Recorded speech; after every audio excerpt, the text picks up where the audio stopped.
অহা 15 আগষ্টৰ আগতীয়াকৈ আপোনালোকক সাংবাদিক বন্ধুসকলক আমাৰ গোলকগঞ্জ ক্ৰীড়া সন্থা আৰু গোলকগঞ্জ আঞ্চলিক ক্ৰীড়া সন্থাৰ তৰফৰ পৰা আন্তৰিক অভিনন্দন জ্ঞাপন কৰিছোঁ। আৰু আমাৰ মাজত উপস্থিত আছে আমাৰ গোলকগঞ্জ আঞ্চলিক ক্ৰীড়া সন্থাৰ সভাপতি ডক্টৰ নিৰ্মাণ ৰায়, আৰু আমাৰ মাজত উপস্থিত আছে গোলকগঞ্জ আঞ্চলিক ক্ৰীড়া সন্থাৰ ট্ৰেজাৰাৰ ৰাকেশ ৰায়, আৰু আমাৰ মাজত উপস্থিত আছে গোলকগঞ্জ ক্ৰীড়া সন্থাৰ ভাইচ প্ৰেছিডেণ্ট উপসভাপতি সন্মানীয় আমাৰ উজ্জ্বল ৰায় প্ৰধানী ডাঙৰীয়া, আৰু আমাৰ বাকী গোলকগঞ্জ ক্ৰীড়া সন্থাৰ সদস্যবৃন্দ।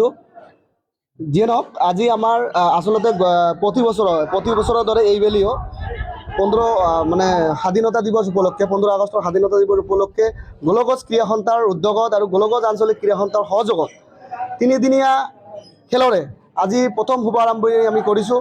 ইতিমধ্যে আমাৰ আৰম্ভণি হ'ল, আৰু এই টুৰ্ণামেণ্টখনৰ আমি নাম দিছিলোঁ বিশ্ব মহাবীৰ চেলেৰাই ফুটবল টুৰ্ণামেণ্ট। গতিকে যোৱা বছৰ হৈছিলে, এইবেলি দ্বিতীয়বাৰৰ কাৰণে আমি পাতিছোঁ, আৰু এইটো প্ৰতি বছৰে হৈ থাকিব। আৰু এই খেলৰ প্ৰথম আমি পুৰস্কাৰ হিচাপে 31,000 টকা, আৰু দ্বিতীয় পুৰস্কাৰ হিচাপে আছে 16,000 টকা, শ্ৰেষ্ঠ খেলুৱৈ আছে 3,000 টকা, আৰু গোল ৰক্ষক এটা ৰখা হৈছে, এইটো হৈছে 3,000 টকা।